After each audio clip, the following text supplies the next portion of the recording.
Maravilloso de Jesús, te lo pedimos. Amén. Amén. Gloria a Dios. Muy bien, pues como les decía, hermanos, el día de hoy vamos a iniciar esta serie que nos va a llevar varios domingos sobre Segunda de Corintios. Estaremos hoy viendo la introducción y nos enfocaremos al capítulo 1, de los versículos 1 al 11. Esta serie de Segunda de Corintios que le he puesto como título Una iglesia en restauración. Cuando estuvimos estudiando Primera de Corintios, el título que teníamos era Una iglesia conflictiva. ¿Recuerda eso? Una iglesia conflictiva. Bueno, vamos a darnos cuenta cómo ahora en esta segunda carta de Corintios, Pablo le está escribiendo a una iglesia que está comenzando a agarrar la onda, está comenzando a entender la exhortación que Pablo les hace. Eso es lo que veremos en Segunda de Corintios, acerca de una iglesia en restauración. Y veremos algunos otros temas también que abarca este tremendo libro de Corintios. ¿Cuál es el contexto que tenemos de la iglesia de Corinto? La iglesia que estaba en Corinto, la iglesia de los Corintios. Bueno, el primero es que era una iglesia conflictiva. Y no solamente era una iglesia conflictiva, sino que era una iglesia conflictiva que estaba en medio de una ciudad pervertida. La ciudad de Corinto era una ciudad que tenía 2 puertos y que por lo cual llegaban personas a comerciar de muchos lugares de alrededor. Entonces era ese tipo de lugares que se les dice que son muy cosmopolitas, ¿verdad? Que ya gente de todo tipo, gente de todos lados, con diferentes culturas, diferentes ideologías, diferentes religiones. Ahora, a partir de aquí, yo quiero que tú y yo nos vayamos situando en nuestra vida. Amén. Porque en la actualidad podemos decir muy bien, con toda esta conectividad que tenemos en el mundo, con todos estos avances de la red, que realmente vivimos en un lugar similar. Estamos muy conectados a las diferentes ideologías, a las diferentes modas, a los diferentes modos de pensar de diferentes personas, de diferentes nacionalidades, de diferentes lugares.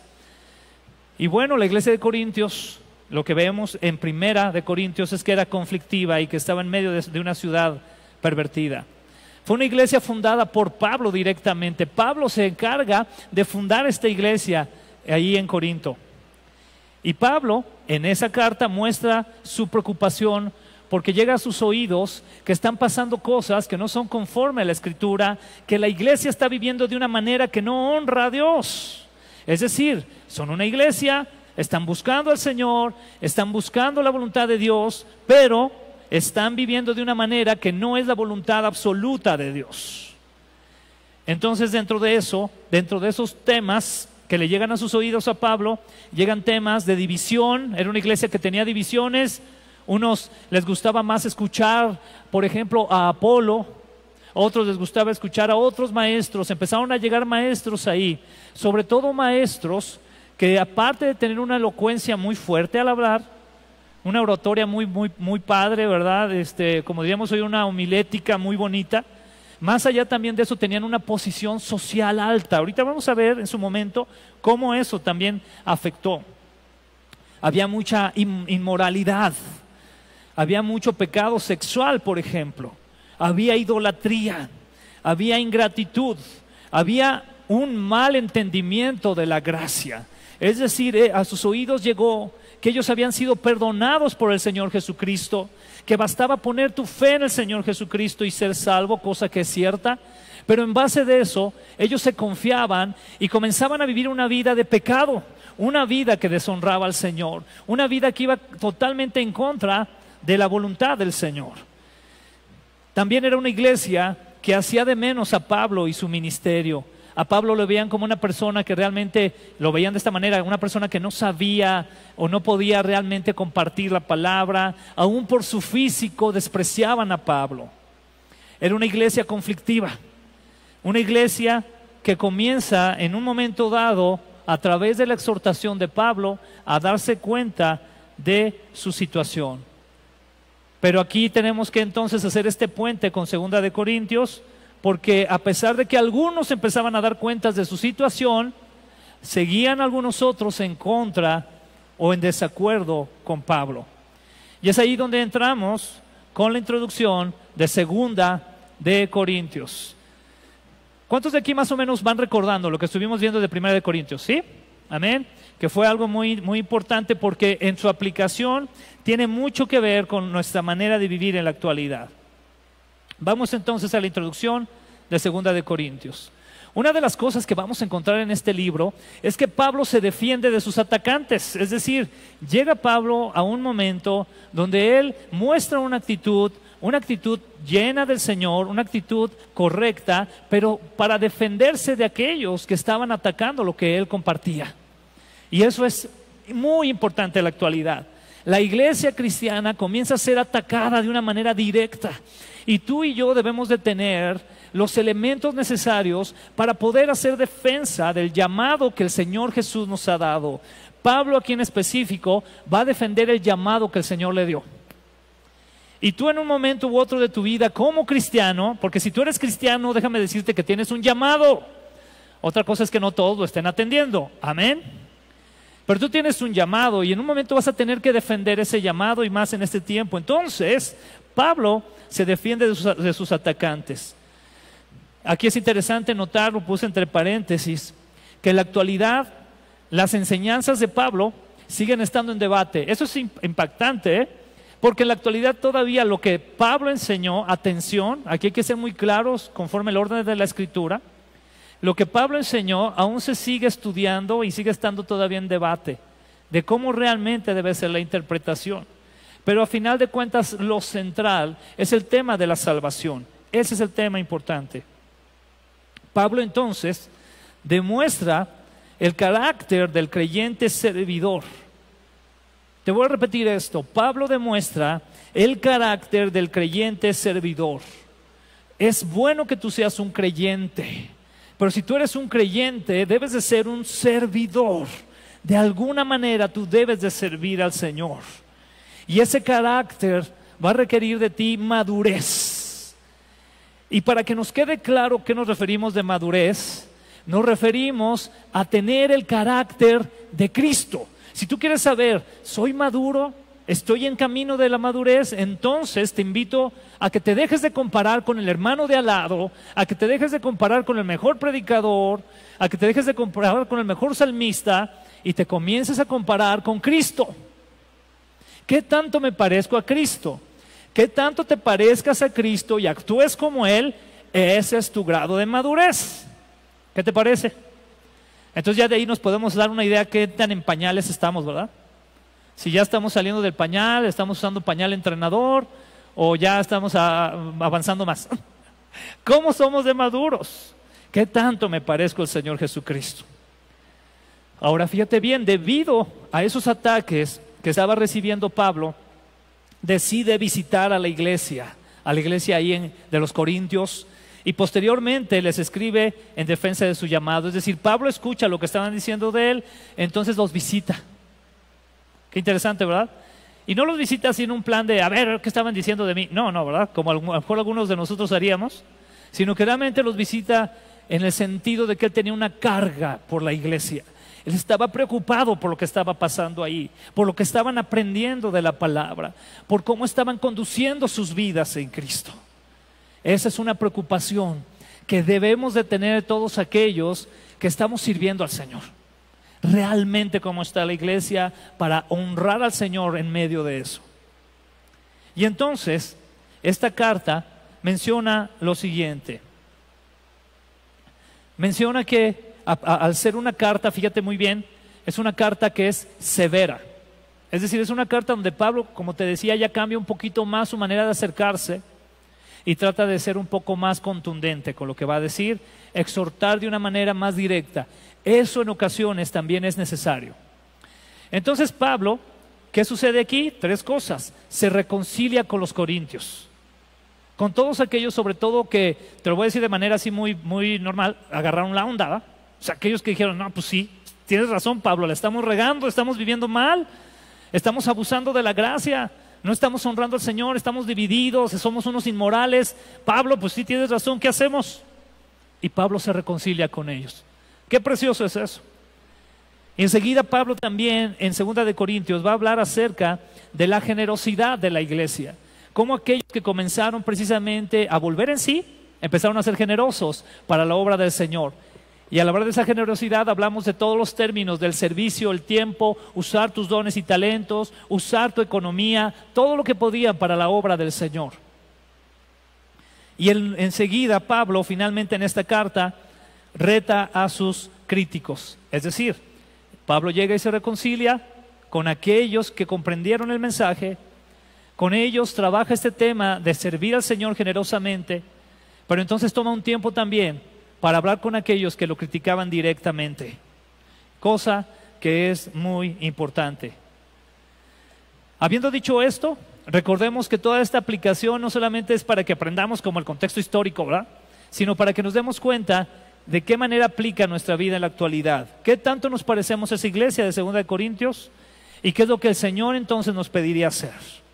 Vamos entonces ahí al capítulo 1, versículo 1 y 2. Dice así la palabra: yo, Pablo, elegido por la voluntad de Dios para ser un apóstol de Cristo Jesús, escribo esta carta junto con nuestro hermano Timoteo. Va dirigida a la iglesia de Dios en Corinto y a todo su pueblo santo que está en toda Grecia. Que Dios nuestro Padre y el Señor Jesucristo les den gracia y paz. Es impactante ver cómo ya desde el saludo Pablo ya se está aventando ahí algo muy profundo. Ya les está comenzando a decir algo muy importante a la iglesia en Corinto. Para empezar, Pablo les está asegurando y está reafirmando que el llamado que él tiene es un llamado de Dios. ¿Por qué? Porque esa era una de las críticas que le daban a Pablo en la iglesia de Corintios. Es decir, ellos decían, a ver, pues si Pablo ni siquiera era parte de los 12 discípulos, ¿por qué dice que es apóstol, verdad? ¿Por qué dice que tiene ese llamado? O sea, Pablo, él por misericordia de Dios, ¿verdad? Ahí que lo tiró en el camino a Damasco, pues lo perdonó. Pero realmente no es un apóstol. ¿Por qué él se dice que es un apóstol? ¿Por qué se llama de esa manera? Entonces, habiendo dicho eso, ¿qué es lo que sucede? Que Pablo les aclara que fue elegido por la voluntad de Dios para ser un apóstol de Cristo Jesús. Esta parte es muy importante para nosotros. ¿Por qué? Porque tú y yo hemos sido elegidos por el Señor. El Señor Jesucristo en una ocasión le dijo a sus apóstoles precisamente: no me eligieron ustedes a mí, sino que yo los elegí a ustedes. Y eso por un lado nos debe de llenar de una gratitud, de un gozo en nuestro corazón muy grande al haber sido elegidos por su voluntad. Él lo quiso así. Pero al mismo tiempo nos debe de llevar a pensar que al haber sido elegidos, entonces el Señor está esperando algo de nosotros. Está esperando que nosotros actuemos de alguna manera donde podamos honrarle. De esa forma entonces Pablo le dice a la iglesia de los Corintios que él ha sido elegido por la voluntad de Dios con un papel muy particular, el ser apóstol de Cristo Jesús. Hay quienes han mencionado que Pablo fue el último de los apóstoles realmente. En eso todavía hay discusión en los diferentes aspectos doctrinales. Hay quienes se hacen llamar apóstoles en nuestra época. Yo en lo personal considero que realmente para ser apóstol necesitas cubrir requisitos muy grandes, ¿verdad? Una de las características por ahí que tuvieron los apóstoles fue que a todos los mataron. Entonces no sé a veces qué tan dispuestos estén aquellos que se llaman apóstoles a realmente llegar hasta la muerte por Cristo, ¿verdad? Llegar a ser torturados por el Señor y todo eso. Eso es increíble. Pero el punto aquí es que Pablo entiende su posición. Yo te pregunto a ti hoy, ¿tú comprendes y te queda claro que has sido llamado por el Señor? Y si has sido llamado por el Señor, ¿te queda claro quién eres en Cristo? Para que tú comprendas más quién eres en Cristo, yo te invito a que leas el libro de los Efesios, los capítulos del 1 al 3, y te va a quedar muy claro quién eres en Cristo. Pero también los capítulos del 4 al 6 te van a decir cuáles son tus responsabilidades entonces, como una persona que estás en Cristo. Enseguida, Pablo dice, escribo esta carta junto con nuestro hermano Timoteo. Vemos anteriormente que Pablo se refirió a Timoteo como una persona a quien él discipula, una persona a quien él estuvo otorgando tiempo para que creciera el evangelio, pero aquí en este momento Pablo dice nuestro hermano Timoteo, y eso es precioso. Eso es precioso porque nos enseña la humildad que como creyentes debemos de tener. A veces hemos crecido en medio de un cristianismo donde decimos, ¡ay, el pastor! ¡Ay, el pastor de jóvenes! ¡Ay, el líder de alabanza! ¡Ay, el de las células! ¡Ay! Y como que así lo vemos en alto, cuando la realidad es que todos hemos sido comprados por la misma sangre del Cordero. Y entonces somos esos hermanos que debemos ir de la mano sirviendo y cumpliendo el propósito de Dios. Y esto es lo que hace Pablo al hablar de esta manera de un joven que estaba sobresaliendo en ese momento, que era Timoteo. Y es precioso cómo se refiere a él cuando dice nuestro hermano Timoteo. No dice nuestro achichincle Timoteo, ¿va? Aquí está conmigo nuestro achichincle. Pues no, dice nuestro hermano Timoteo. Así debe de ser esa actitud. Y deja en claro enseguida hacia quién va dirigida la carta de los Corintios, pero también abre el espectro y dice, y a todo su pueblo santo que está en toda Grecia. Es decir, esto también nos va de alguna manera muy directa a corresponder a nosotros también de entender. Vamos al versículo 3. Versículo 3, 4 y 5. Dice así la palabra: toda la alabanza sea para Dios, el Padre de nuestro Señor Jesucristo. Dios es nuestro Padre misericordioso y la fuente de todo consuelo. Él nos consuela en todas nuestras dificultades para que nosotros podamos consolar a otros. Cuando otros pasen por dificultades, podremos ofrecerles el mismo consuelo que Dios nos ha dado a nosotros. Pues cuanto más sufrimos por Cristo, tanto más Dios nos colmará de su consuelo por medio de Cristo. ¿Qué es lo que comienza a hacer aquí Pablo? Pablo comienza a darle la gloria al Señor. Esto lo hace como en un preludio de donde él iba a comenzar a mostrar una defensa también más adelante. Entonces él no lo está, él está haciendo esto como para decir, no quiero aquí como yo exaltarme, ¿verdad? O sea, como decirles, pues vengo con esta carta para que vean que aquí mis chicharrones truenan. Él no viene con esa idea. Él viene con la idea de dejar en alto al Señor, y por eso, después del saludo que él da, dice, toda la alabanza sea para ¿quién? Si tú tienes un ministerio que es de mucha bendición, si tú sabes que eres una persona que la gente te ve, una persona que la gente sigue, es para gloria de Dios. Es porque Dios te quiere usar. Si tú eres una persona a la que Dios le ha dado una facilidad para enseñar las Escrituras, una persona que eres súper servicial, una persona que está bendiciendo al pueblo, es para gloria de Dios. Y eso siempre debe de estar en tu corazón. Todo lo que hagas en el llamado que Dios tiene para ti debe de ser para gloria de Dios. Yo estoy convencido, porque lo estoy viendo, y sé que el Señor en su misericordia nos permitirá verlo conforme a su voluntad. De aquí van a surgir personas, hombres y mujeres, que van a servir al Señor de una manera bien tremenda y que ya lo están comenzando a hacer. El día de ayer platicaba con nuestro querido amigo, el viernes, mejor dicho, platicaba con nuestro querido amigo Michael Smith, nuestro hermano alemán que está de misionero en la Sierra Tarahumara. Y platicábamos de varias cosas, porque estamos empezando a poner las cartas en la mesa, porque por ahí primeramente Dios más adelante se estará yendo un primer misionero de la iglesia, que será nuestro hermano David Rodríguez, ¿verdad? Y estamos platicando al respecto, pero nuestro hermano Michael, que él es experto en esto, me puso muy bien las cartas sobre la mesa, ¿verdad? Y sí me situó muy bien, gloria a Dios, qué bueno. Y dentro de lo que platicamos, decíamos, ¿sabes qué, Michael? Vamos a orar al Señor para que de aquí al 2030 tengamos por lo menos 4 o 5 misioneros de la iglesia. Él se emocionó cuando escuchó eso. Dijo, sí, vamos a orar por eso, ¿verdad? Sí, eso me gusta, que oremos, creo que es lo que debemos de hacer, ¿verdad? Y podemos decir, oye, pues todavía faltan como 8 años, ¿verdad? Pero créeme que no es mucho tiempo. El tiempo se va rapidísimo y es importante ir preparándonos para eso. Y gloria a Dios que Dios levante personas así. Yo veo que Dios está levantando maestros de la Escritura, ¿verdad? Entre varios de ustedes, hace un momento les decía, estamos planeando tener nuestro instituto bíblico en la iglesia, un instituto formal donde podamos dar una enseñanza clara de la palabra de Dios, que muchos se preparen. Y esto no debe de ser para gloria de ninguno de nosotros, sino para gloria del Señor.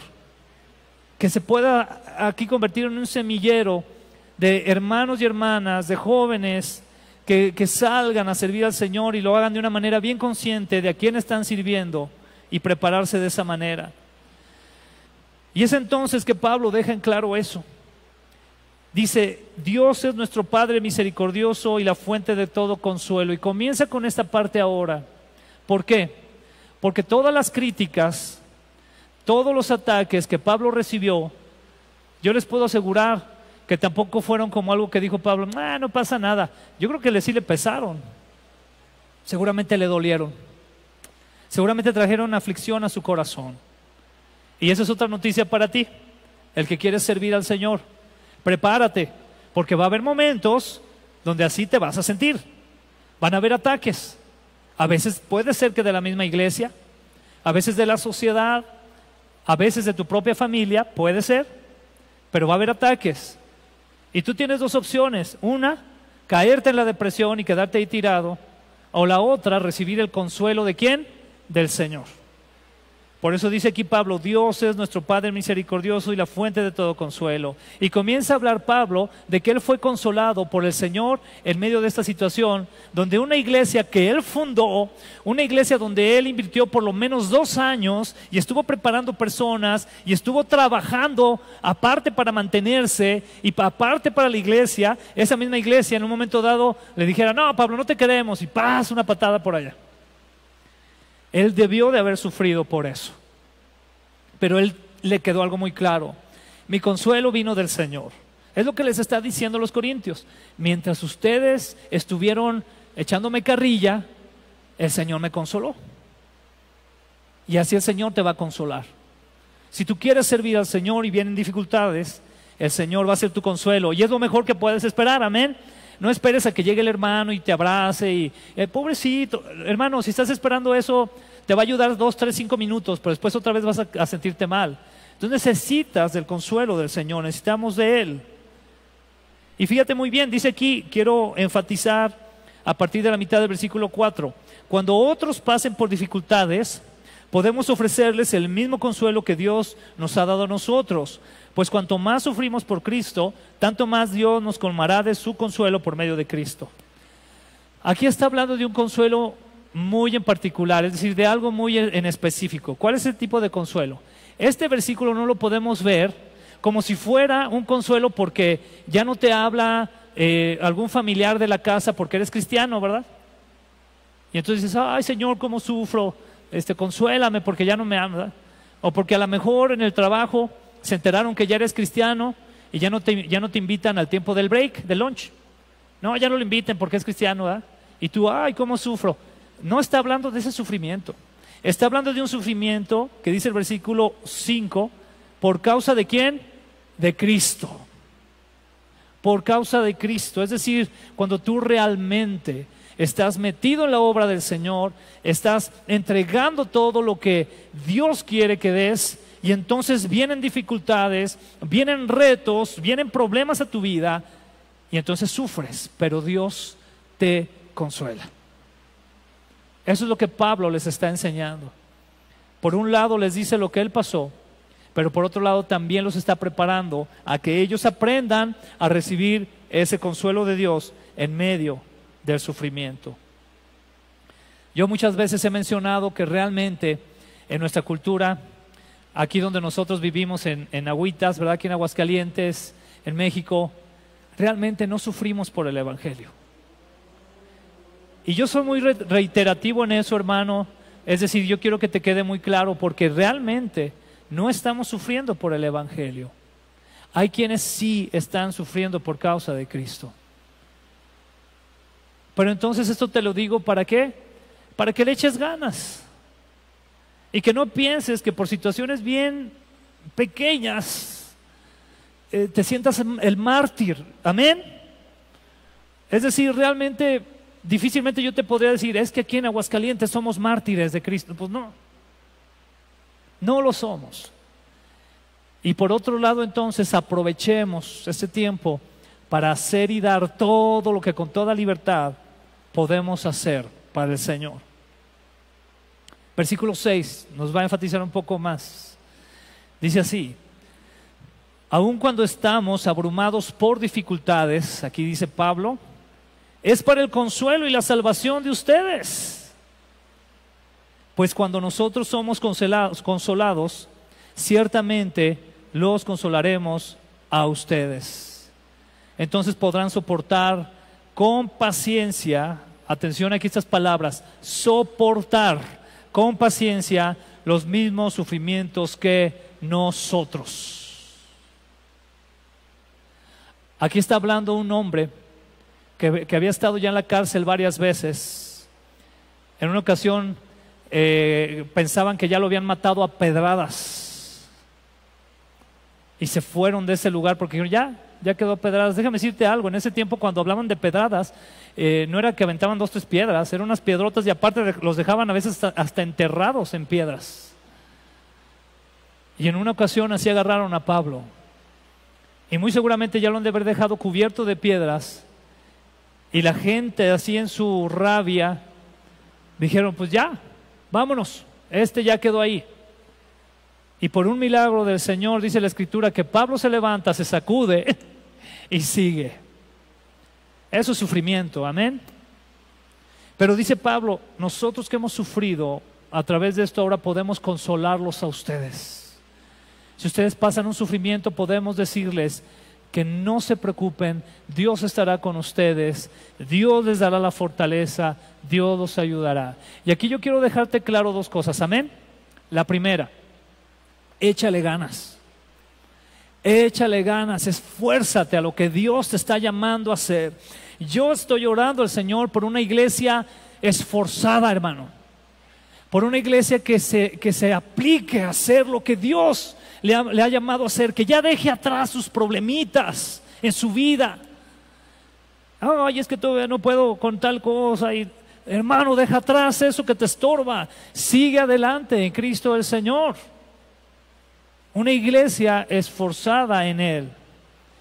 Y estoy orando también, y te pido que me ayudes a orar, y esto no quiero que suene como algo como del profeta, ¿va? No.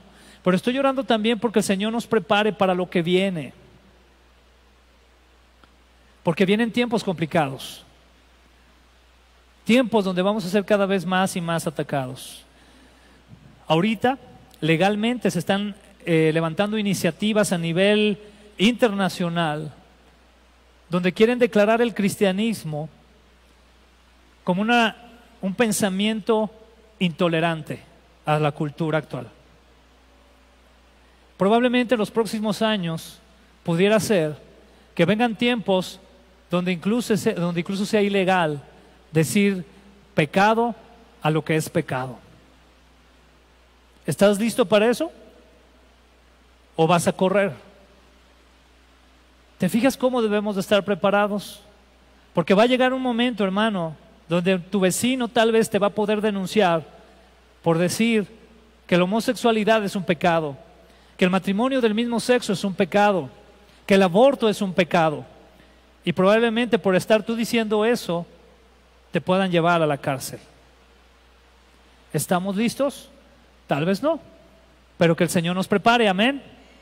Él nos puede preparar.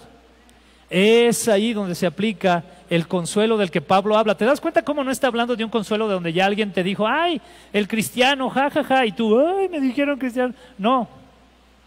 Está hablando de cuando tú realmente estás bien consciente de quién eres en Cristo, de qué es el Evangelio, de qué es la palabra de Dios, y por lo tanto tú la defiendes de una manera bien clara, sin quererte adecuar a la cultura.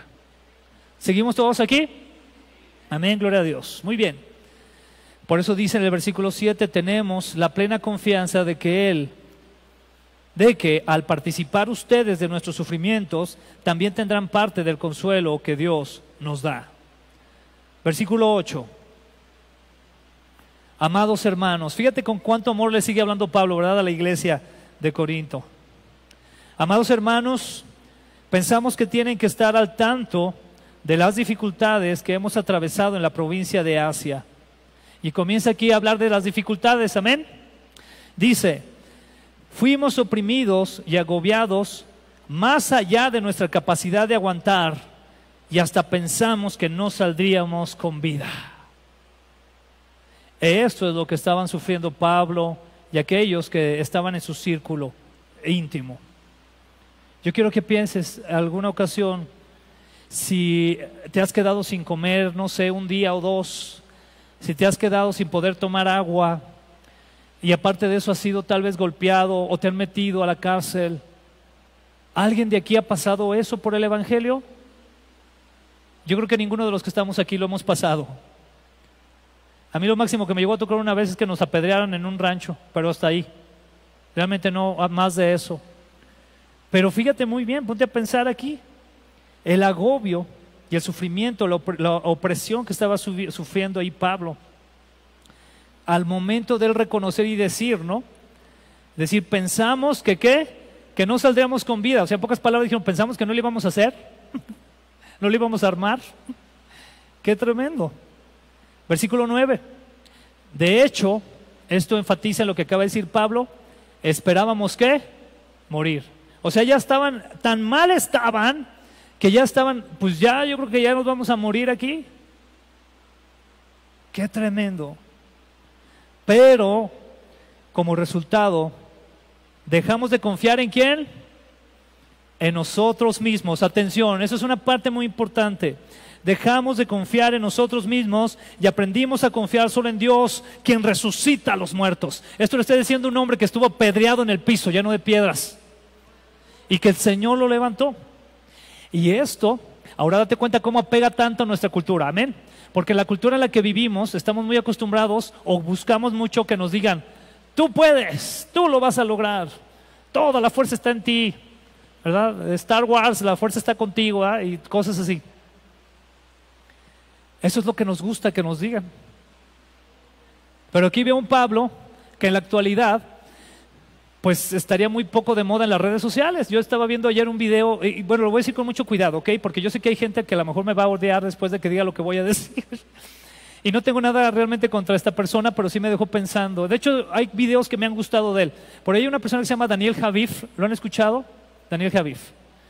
Bueno, tú lo oyes a Daniel Javif y wow, o sea, si tú andabas así deprimido porque tu novia te cortó y te avientas ahí un video de Daniel Javif, por lo menos una hora vas a estar animado.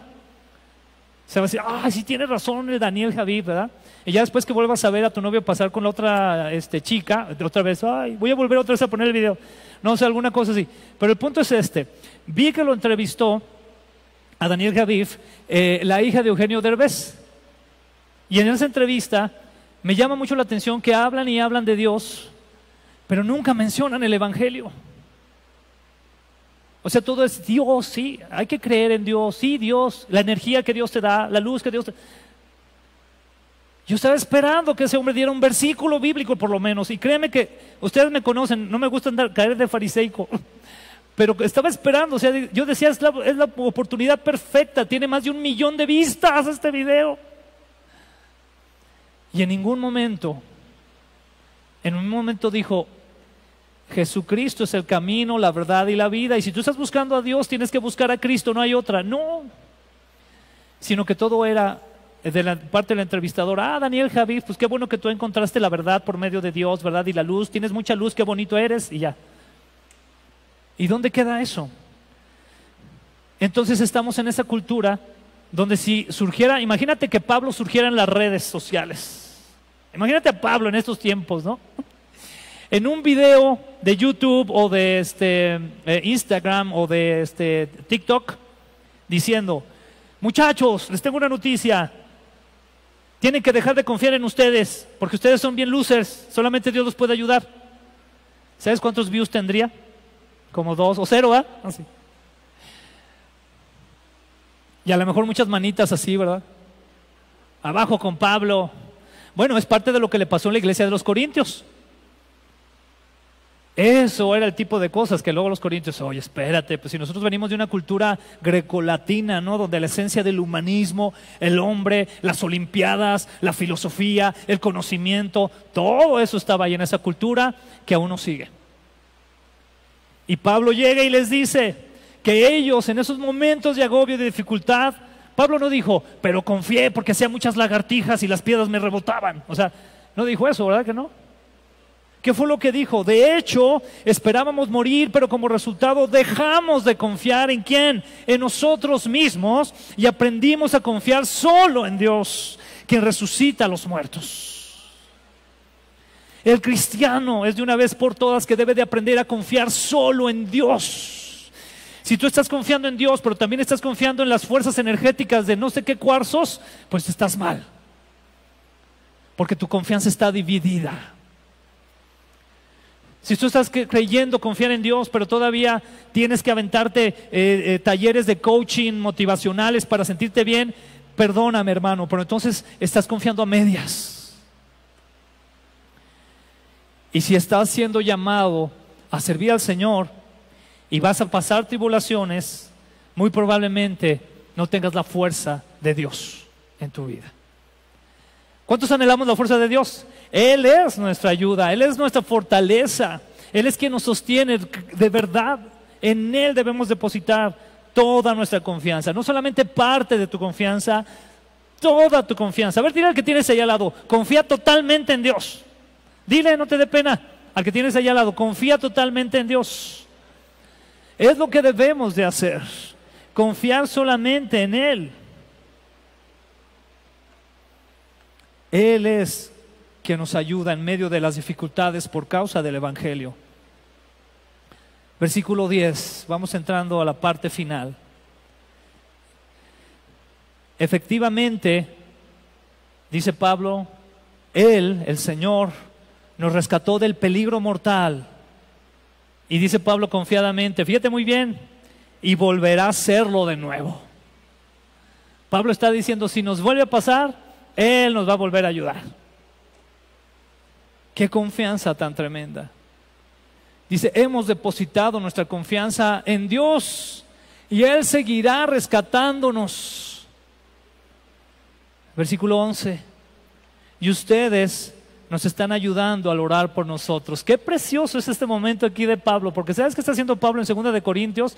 Después de toda la regañada que les dio en 1 de Corintios, Pablo, al entender que había algunos que ya habían entendido el mensaje y que habían empezado entonces incluso ya hasta a orar por Pablo, es decir, dejaron de criticar a Pablo y ahora estaban orando por él. Y aquí Pablo los levanta, ¿no? De alguna manera, y dice, y ustedes nos están ayudando al orar por nosotros. ¿Te das cuenta qué importante es la oración? Yo en lo personal les quiero confesar, hermanos, estoy muy agradecido porque sé que varios hermanos de la iglesia oran por mí, por mi familia, por Azu, por mis chiquillos, por el Dariel, por Dayana. Y eso me bendice en gran manera, de verdad. Me bendice mucho.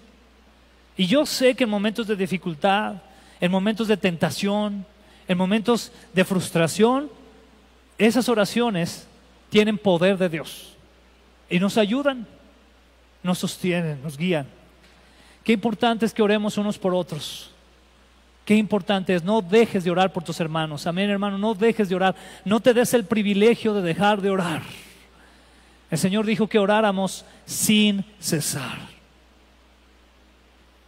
Y entonces en el 11 dice Pablo, y ustedes nos están ayudando al orar por nosotros.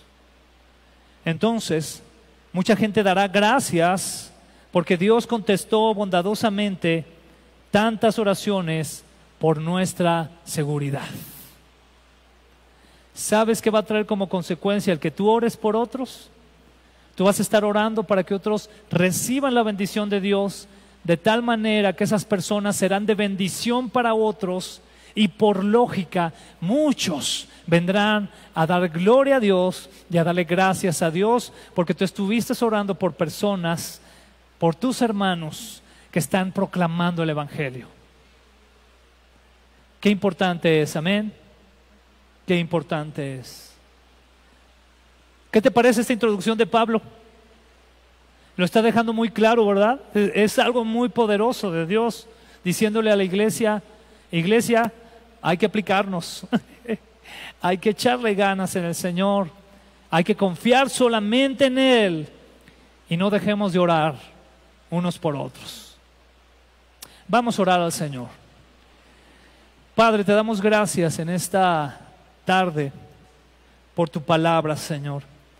Gracias porque nos das la bendición de iniciar esta serie de Primera de Corintios, donde vemos a un siervo tremendo tuyo, el apóstol Pablo, hablándole a una iglesia a la que él amó profundamente, y que amó tanto que estuvo tan al pendiente de exhortarla, tan al pendiente de poder dirigirla, de perdonarla, de aguantarla, de ser paciente con ella y de bendecirla de esa manera, de instruirla.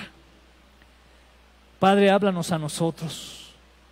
Que estas palabras que estamos aprendiendo, que están escritas en la segunda carta de Corintios, sean de bendición para nuestra vida en lo personal y como iglesia local, y que podamos, Señor, llevarlas a la práctica de tal forma que tu nombre sea exaltado, que muchos vengan al conocimiento de tu palabra y que podamos seguir creciendo como una iglesia en tu palabra y en el amor de los unos por los otros. Ayúdanos, Señor. Gracias te damos por tu palabra preciosa. En el nombre de Jesús. Amén. Dios les bendiga, hermanos.